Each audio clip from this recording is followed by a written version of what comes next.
So today we're talking about the Bersa Thunder 380. This is a legendary gun modeled very closely to James Bond's gun, the Walther PPK. Then from now on you carry a different gun. Show him, Amra.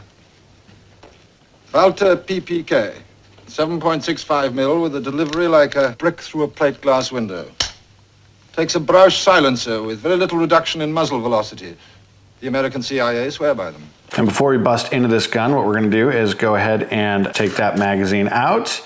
And always we're going to check that chamber to make sure that it is empty and unloaded. Just for everybody's information, there is no live ammunition in the room. First of all, what you're gonna notice inside of the box here is you are gonna receive your trigger lock.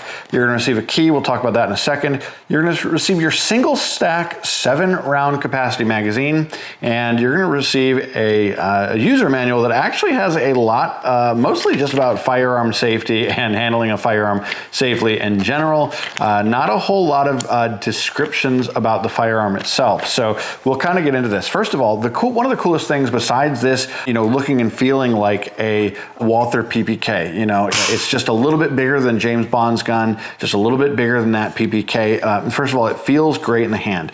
If you take a look at the grips here, they extend a little bit from the gun, and these are interchangeable. You can get different grips here. It just feels really great in the hand, especially for a single stack 380 that it is. The second coolest part I think about the whole thing is, for those who have kids at home or go on vacation or leave the house for any given amount of time, it has this lock on it that will lock the whole system down so that you cannot use it, even if it gets stolen from your vehicle or stolen from a home, it can't be used. A couple other features that you're gonna see. First of all, on your slide stop here, it's actually extended. So it makes it very easy for you to just push the slide stop forward if you want to get the slide forward that way, or to lock it back. It's very, very easy to actually push into place because of that extended slide stop there. I don't know if we can see that in the video, but it feels really good and it's really simple to slide that slide back. Another thing to note is your magazine release is kind of tucked out of the way.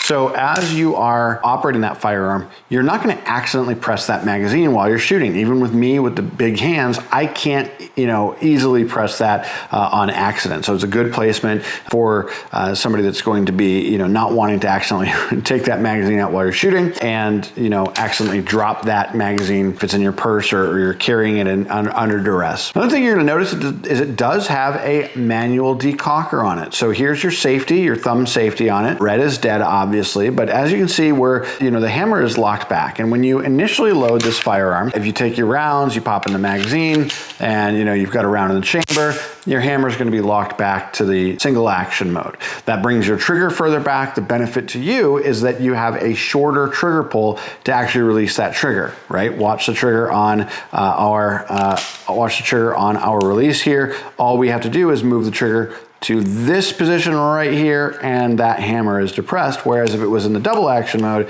you've got to bring that hammer all the way back.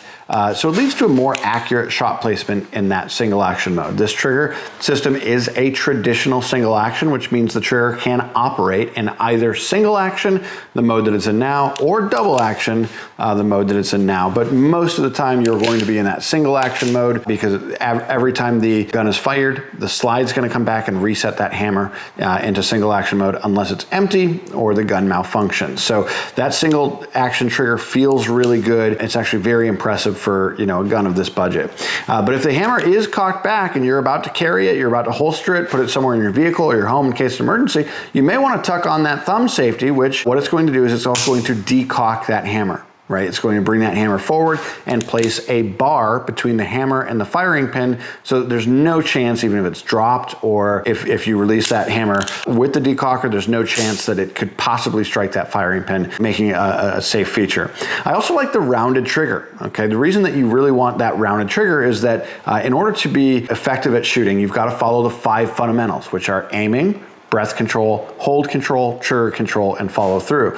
Follow through and trigger control are some of the 2 most important of the fundamentals. And so when you've got your finger on the trigger, that rounded trigger is actually going to keep your finger exactly the same place every single time. And so that rounded trigger actually is a very effective way to maintain that consistency. Follow through is maintaining consistency before, during, and after the shot placement.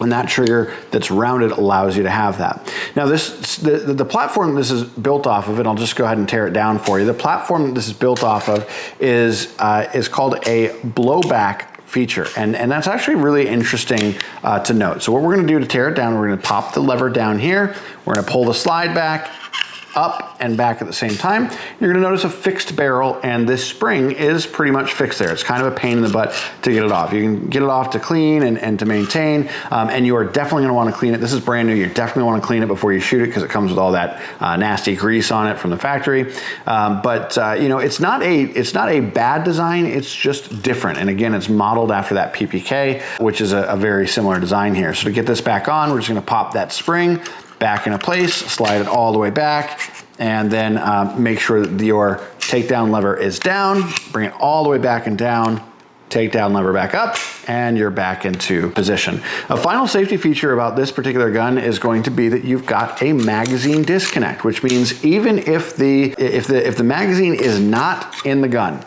and you've got the slide forward, you've got the safety off, you've got the hammer back, the trigger is going to do nothing because the magazine disconnect. And so the benefit to you or the shooter that you're getting this for is, look, if you're going to clean it, you forget that there's a round in the chamber and you're taking it apart, you accidentally pull that trigger, it can't possibly. The sight on this particular firearm, they are fixed sights. You can adjust the rear sight for windage. You cannot adjust it for elevation. So they are adjustable, rather not fixed sights. The front is a fixed post, but the rear you can adjust for windage.